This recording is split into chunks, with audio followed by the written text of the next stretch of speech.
Kirakira Precure is in the books, and boy am I glad it is. Oh, don't get me wrong, I had a ton of fun reviewing it every week throughout most of 2017. It helped me sharpen my analytical skills, and more importantly, scored me around 1,000 subscribers, placed me well into the safe zone to remain a YouTube partner. Ciel's gonna leave this here for a bit, no real reason. But yeah, while I'm glad it's over, I will admit, Kirakira did give us a few good things. In particular, the fairy twins, who were easily the best characters, alongside Bibri and Himari. With that in mind, let's wrap up Kirakira Precure Suites IRL with their creation, the Pegasus Parfait.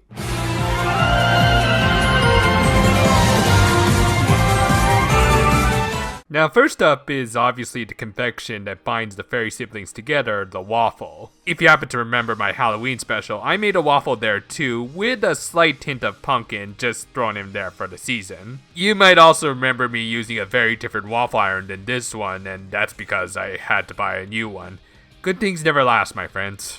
Now as for the ingredients, whenever you make waffles or pancakes, you want to divide up your ingredients between wet and dry. For dry, we've got 85 grams of flour, a teaspoon of baking powder, 25 grams of sugar, and a pinch of salt. And for wet, we've got 1 egg, 2 tablespoons of veggie oil, and 100 milliliters of milk. You might notice these are very similar ingredients to my Halloween waffle, but in much smaller portions. And that's because this recipe was designed for a waffle iron with much smaller, heart-shaped grills. Yeah, we'll address that later. First things first, we're just gonna mix up these ingredients. Just start by tossing all of your dry ingredients into one bowl and whisk them together. Do the same with the wet ingredients in a separate bowl, though since I only own one whisk, my spatula will have to do. Though that's just fine, it makes scraping my wet ingredients in a lot easier. Now normally I pour in all of this at once in order to reduce the production of gluten in the batter, but the recipe on Toei's site says to do it little by little, thereby producing a little bit more gluten than normal. I'm assuming they suggest this because for our purposes, we need slightly denser pastries which require the extra gluten. Whatever the reason, we're just gonna mix it until it just looks combined. From here, it's going straight into my preheated and greased up waffle iron. And as it just so happens, there's just enough to fill up my iron. In fact, more than enough. You know, in hindsight, I probably should have put a pan or something underneath to catch this overflow. Oh well, this is what paper towels were made for. I'm also moving to the side, away from right under my smoke detector. It's 10 AM on a Sunday, so I'm sure a few of my neighbors are still sleeping in, so I'd hate to wake them up. Now, your cooking time will vary depending on your recipe and your iron. Personally, for me, it takes about 7 minutes on average. Once it's all nice and brown like this, I take it out, cut it in half, and now it's time to address the issue of serving vessel. I bought some brand new ice cream bowls, both for this video and because I thought they looked nice. But yeah, even if I bought the biggest ice cream bowl possible, I doubt I'd be able to fit the entire waffle in. So instead, I cut it in half, and now I'm going to form it into the heart-shaped wings like in the original video. To keep it uniform, I try using this cookie cutter of carrot, I think? Honestly, I don't know, I just found this in my kitchen. Probably something my sister left behind. Also gonna use my knife to trim off some of the middle and side chunks. And yeah, that kind of looks like a pair of hearts from certain angles. Whatever. It's time to move on to the first half of the decorations, or as I like to call it, the Gaim part of this video. And as it turns out, these weren't as hard to find or require as much prep as I originally assumed. In fact, the only thing I needed to cut up was this nice healthy orange.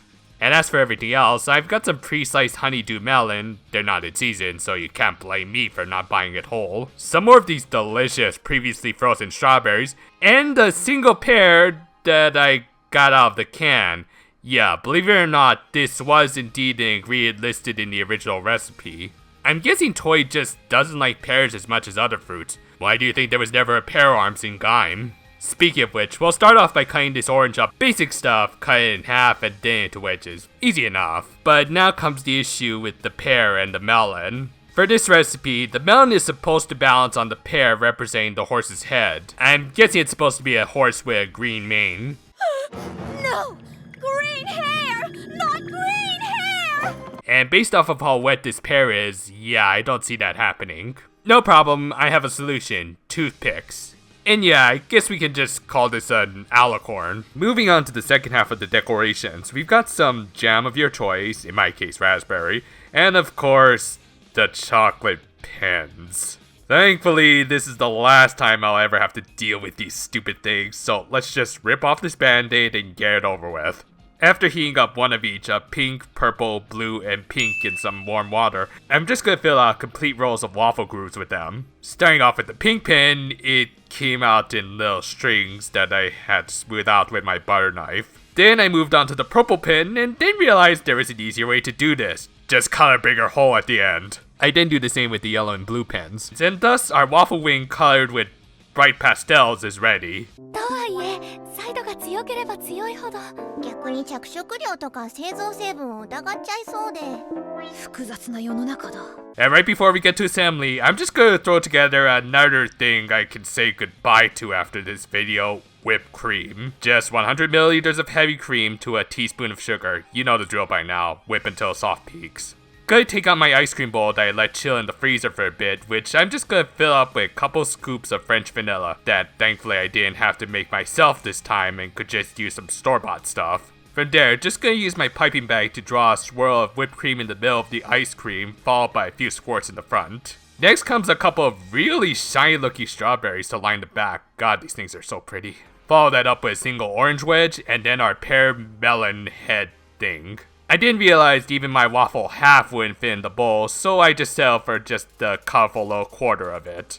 And as soon as I slip it in, I realize there's another problem. The issue of the jam that's meant to line the side of the wing. Unless I can get the wing actually inside of my bowl, it's gonna fall on my nice clean counter. I try and make space by moving things around, but to no avail.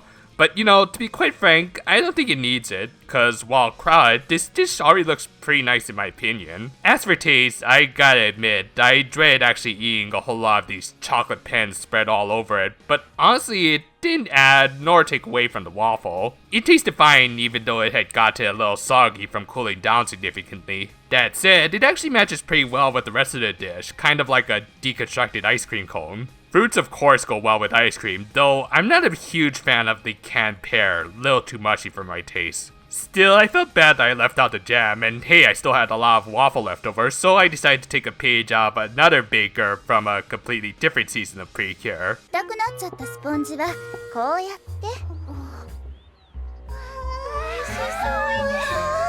I filled the bottom of my glass cup with some leftover waffle chunks, then piped on some whipped cream, dropped a strawberry and a couple of melons on top, and then topped that with some ice cream and of course some jam. For garnish, a little more whipped cream and an orange wedge. This is pretty much a more traditional parfait, and while I like Ciel and her fancy dessert, this is much easier to make and best of all involves no chocolate pans or canned fruits. So yeah, chocolate pans aside, this wasn't nearly as difficult a recipe as I originally thought it would be.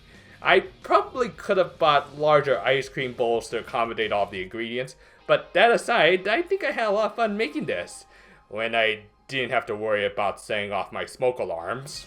Looking back on it, if I were to rank the Precure sweets based off how much fun I actually had making them and how they turned out, I would say from least to most favorite, it would be Akira's dog chocolate, Ichika's rabbit shortcake, Aoi's lion ice cream, Ciel's Pegasus parfait, Yukari's cat macarons, and Himari's squirrel pudding. She is not only one of my favorite characters, but she also makes a really good sweet. Still, I think we've had enough dessert to start with, and now I think it's high time we actually moved on to the main dishes.